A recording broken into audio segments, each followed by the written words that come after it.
morning all of you and welcome to the world of statistics. ഇന്നത്തെ വീഡിയോയിൽ നമ്മൾ testing of ഹൈപ്പോത്തസിസിന്റെ last പാർട്ടാണ് ചെയ്യുന്നത്.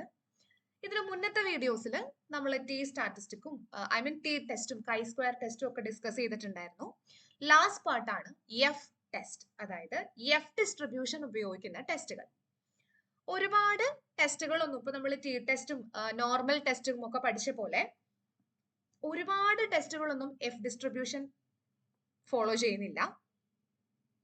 ആകെ അനോവയിലും പിന്നെ അതായത് നിങ്ങൾക്ക് പഠിക്കാൻ വേണ്ടതിൽ അനോവയിലും പിന്നെ ഇവിടെയും മാത്രമാണ് എഫ് ടെസ്റ്റ് യൂസ് ചെയ്യുന്നത്, അല്ലെങ്കിൽ എഫ് സ്റ്റാറ്റിസ്റ്റിക് യൂസ് ചെയ്യുന്നത്. അതിൽ അനോവ നമ്മൾ ഓൾറെഡി ജസ്റ്റ് ഒന്ന് പറഞ്ഞിട്ടുണ്ടായിരുന്നു, അത് അത്രയൊക്കെ മതി. ഇനി എഫ് ഡിസ്ട്രിബ്യൂഷൻ പ്രോസസ് ചെയ്യുന്ന അല്ലെങ്കിൽ യൂസ് ചെയ്യുന്ന അടുത്ത ടെസ്റ്റ് ആണ് test the equality of variances of two normal population variances. Already നമ്മൾ ഒരു വേരിയൻസ് ടെസ്റ്റ് ചെയ്യാൻ കൈ സ്ക്വയറിൽ പഠിച്ചു, ലാസ്റ്റ് അപ്ലോഡ് ചെയ്ത വീഡിയോയിലുണ്ട്, നോക്കിക്കോളാം. അവിടെ എന്തായിരുന്നു നമ്മുടെ എച്ച് നോട്ട് എന്ന് പറയുന്നത്? Sigma 1 square equal to sigma not square, that is അല്ലെങ്കിൽ sigma square equal to sigma not square, that is ഒരു സ്പെസിഫൈഡ് വേരിയൻസ് ആണോ, ഒരൊറ്റ പോപ്പുലേഷന്റെ വേരിയൻസ് ഒരു സ്പെസിഫൈഡ് വാല്യൂ ആണോ എന്ന് ടെസ്റ്റ് ചെയ്യാനാണ് നമ്മൾ അവിടെ പഠിച്ചത്. ഇവിടെ രണ്ട് പോപ്പുലേഷന്റെ കാര്യമാണ് പറയുന്നത്, ഒരു പോപ്പുലേഷൻ അല്ല. Equality of variances of two normal population, രണ്ട് നോർമൽ പോപ്പുലേഷൻ. അപ്പൊ ഓരോ പോപ്പുലേഷനിൽ നിന്നും ഓരോ സാമ്പിൾ എടുക്കണം. ആ സാമ്പിളിന് ഒരു സൈസ് ഉണ്ടാവും, അതിനൊരു സാമ്പിൾ വേരിയൻസും മീനും ഒക്കെ ഉണ്ടാവും. അപ്പൊ രണ്ട് നോർമൽ പോപ്പുലേഷൻ വേരിയൻസുകളുടെ ഇക്വാലിറ്റി ആണ് നമ്മൾ ടെസ്റ്റ് ചെയ്യുന്നത്. അതിനായിട്ട് നമ്മൾ നമ്മുടെ H naught and H one എന്നൊക്കെ പറയുന്നത് sigma 1 square equal to sigma 2 square, അത് രണ്ട് പോപ്പുലേഷൻസ് ഉള്ളതുകൊണ്ട് അത് H naught, that is always neutral. Versus alternatives എന്തൊക്കെ വരും? Sigma 1 square greater than sigma 2 square, sigma 1 square less than sigma 2 square, or sigma 1 square not equal to sigma 2 square. ഇത്രയുമാണ് null and alternatives എന്ന് പറയുന്നത്. ഇനി നമുക്ക് ഇതിനകത്ത് main ആയിട്ടും അറിയേണ്ട ഒരു കാര്യം, ഇതിന്റെ സ്റ്റാറ്റിസ്റ്റിക് എന്താണ്? ഇതിന്റെ സ്റ്റാറ്റിസ്റ്റിക് ശരിക്കും ഇപ്പൊ ഇത് കാണുമ്പോൾ നിങ്ങൾ വിചാരിക്കും ഇത് ഭയങ്കര സിമ്പിൾ അല്ലേ, ചെറിയൊരു സ്റ്റാറ്റിസ്റ്റിക്, ഒരൊറ്റ ടെസ്റ്റേ ഉള്ളൂ, അതങ്ങ് ബൈഹാർട്ട് ചെയ്ത് വെച്ചാൽ പോരെ എന്ന് ചിന്തിക്കാം, മതി. പക്ഷെ ഇത് കുറച്ച് കൺഫ്യൂസിങ് ആണ്. അതായത് നമ്മളിപ്പോ ഈ സ്ക്രീനിൽ എഴുതി വെച്ചിരിക്കുന്ന എഫ് സ്റ്റാറ്റിസ്റ്റിക് എന്ന് പറയുന്നത് S1 square by S2 square എന്നാണ്. പക്ഷെ നമ്മൾ ചില ക്വസ്റ്റ്യനില് F is equal to S2 square by S1 square ചെയ്യാറുണ്ട്. That is according to the value of the sample variance. അതായത് നമ്മുടെ എഫ് സ്റ്റാറ്റിസ്റ്റിക്കിന് ഒരു പ്രത്യേകതയുണ്ട്. എന്താ? അത് വേരിയൻസുകളുടെ റേഷ്യോ ആണ്. That is never be negative. അതൊരിക്കലും നെഗറ്റീവ് ആവാനും പാടില്ല. അതേപോലെ greater than or equal to 1 ആയിരിക്കണം. അപ്പോ ആ എഫ് റേഷ്യോ എപ്പോഴും greater than or equal to 1 ആയിരിക്കണം. അത് എഫ് ഈ റേഷ്യോയുടെ ഒരു പ്രത്യേകതയാണ്, എഫ് സ്റ്റാറ്റിസ്റ്റിക്കുകളുടെ പ്രത്യേകതയല്ല. എഫ് സ്റ്റാറ്റിസ്റ്റിക്കുകൾ വേറെ ഒരുപാടുണ്ട്. ഇത് ഈ എഫ് റേഷ്യോയുടെ പ്രത്യേകതയാണ്. അത് എപ്പോഴും greater than or equal to 1 വരണം. അപ്പൊ നിങ്ങൾ ആലോചിക്കും, അപ്പൊ ഞങ്ങൾക്ക് ആ ഉള്ള സമയത്ത് ഇനി F ratio greater than or equal to 1 വരുന്നത് ചെയ്ത് നോക്കിക്കൊണ്ടിരിക്കാൻ പറ്റുമോ? അതിനൊരു എളുപ്പ വഴിയുണ്ട്. മാത്തമാറ്റിക്കലി ആ ratio greater than or equal to 1 വരാൻ വേണ്ടിയിട്ട് നിങ്ങൾ എന്ത് ചെയ്താൽ മതി? ന്യൂമറേറ്ററില് ലാർജർ വേരിയൻസ് അപ്ലൈ ചെയ്താൽ മതി. ഒരു പ്രോബ്ലം ഞാൻ എടുത്തിട്ടുണ്ട്, അതൊന്ന് കാണിക്കാൻ വേണ്ടിയിട്ട്. അപ്പൊ കാണിച്ചു തരാം. അതായത് S1 16ഉം S2 25 ആണെങ്കിൽ നിങ്ങൾ എന്ത് ചെയ്യണം? S2 square by S1 square വേണം എഫ് റേഷ്യോ ആയിട്ട് എടുക്കാൻ.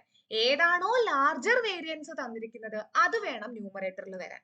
ഇപ്പൊ ഞാൻ അവിടെ നമ്മുടെ PPT-യില് അല്ലെങ്കിൽ സ്ലൈഡില് S1 square by S2 square എന്ന് മാത്രമേ എഴുതിയിട്ടുള്ളൂ. അതിന്റെ അർത്ഥം അത് മാത്രമേ ഉപയോഗിക്കാൻ പാടുള്ളൂ എന്നല്ല. നമ്മുടെ ക്വസ്റ്റ്യൻ അനുസരിച്ച് ഏത് സാമ്പിൾ വേരിയൻസ് ആണോ ഹയസ്റ്റ് ആയിട്ട് വരുന്നത് അത് വേണം എവിടെ കൊടുക്കാനായിട്ട്? ന്യൂമറേറ്ററിൽ കൊടുക്കാനായിട്ട്. അപ്പൊ നമുക്ക് ആ F ratio greater than or equal to 1 ആയിട്ട് മെയിൻറ്റെയിൻ ചെയ്യാൻ പറ്റും. ഓക്കെ, അപ്പോ എഫിന്റെ സ്റ്റാറ്റിസ്റ്റിക് ചൂസ് ചെയ്യുന്ന സമയത്ത് അത് മനസ്സിൽ വെച്ചിട്ട് വേണം എഫ് സ്റ്റാറ്റിസ്റ്റിക് ചൂസ് ചെയ്യാനായിട്ട്. അപ്പൊ either S1 square by S2 square or S2 square by S1 square. ഇനി S1 square by S2 square ആണെങ്കിൽ that follows F distribution with n1 minus 1 comma into minus 1 degrees of freedom. ഈ കാര്യം മാത്രമേ ഉള്ളൂ നമ്മൾ ഈ ടെസ്റ്റില് അറിയാനായിട്ട്. ചോദിച്ചിട്ടുണ്ട് ഒരു തവണത്തെ ഒരു പ്രീവിയസ് ക്വസ്റ്റ്യൻ പേപ്പറിൽ ഈ സ്റ്റാറ്റിസ്റ്റിക്കിന്റെ വാല്യൂ കണ്ടുപിടിക്കാനായിട്ട് ചോദിച്ചിട്ടുണ്ട്. അത് ചോദിക്കാറുണ്ട് ബിക്കോസ് നമുക്കത് കൺഫ്യൂസിംഗ് ആയിരിക്കും.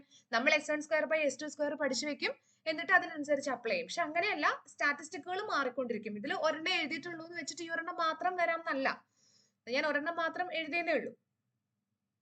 ഇനി ഇതിന്റെ ക്രൈറ്റീരിയാസ് എന്തൊക്കെയാണ്? σ1² ഗ്രേറ്റർ ദാൻ σ2² ആണ് നോക്കുന്നതെങ്കിൽ H0 എപ്പോഴാണ് റിജക്ട് ചെയ്യുന്നത്? F greater than or equal to table value ആവുമ്പോൾ.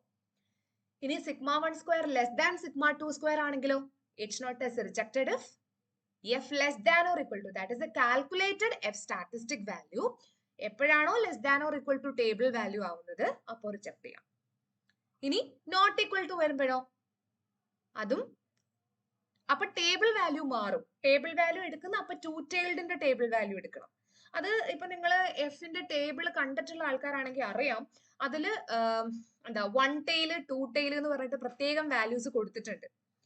അപ്പൊ അങ്ങനെയാണ് നമ്മൾ ടേബിൾ വാല്യൂസ് ചൂസ് ചെയ്യുന്നത്. പിന്നെ എഫ് ടെസ്റ്റിന്റെ ഒക്കെ കേസിൽ ടേബിൾ വാല്യൂ ചൂസ് ചെയ്തിട്ട് വരുന്ന പ്രോബ്ലംസ് ഇൻക്ലൂഡ് ചെയ്യുന്ന ഭയങ്കര കുറവാണ് PSC എക്സാംസിനൊക്കെ.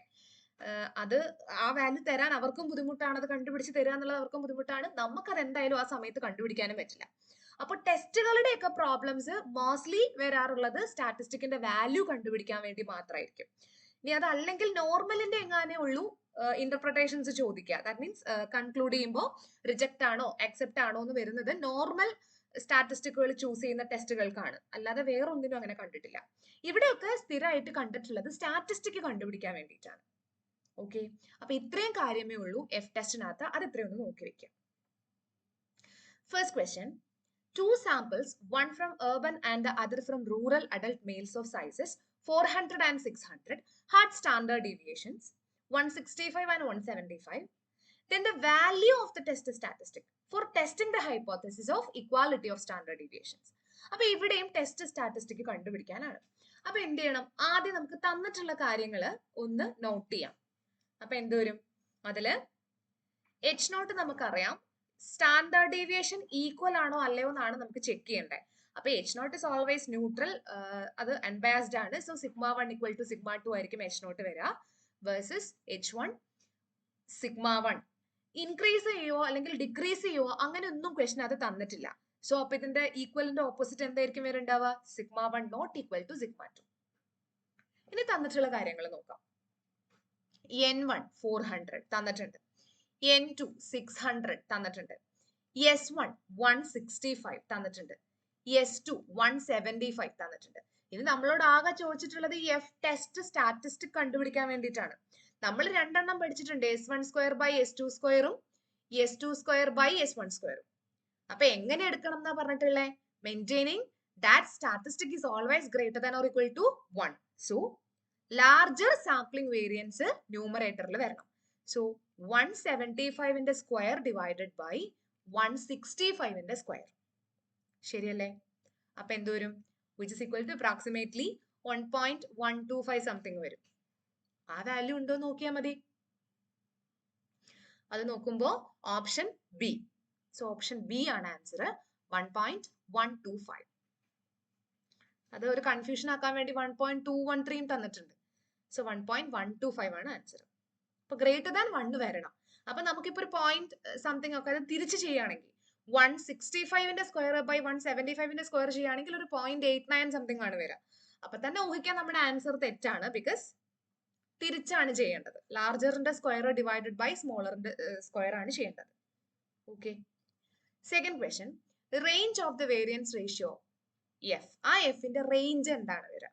എഫ് ടെസ്റ്റിന്റെ റേഞ്ച് വരുന്നത് 0 to ∞ ആണ്.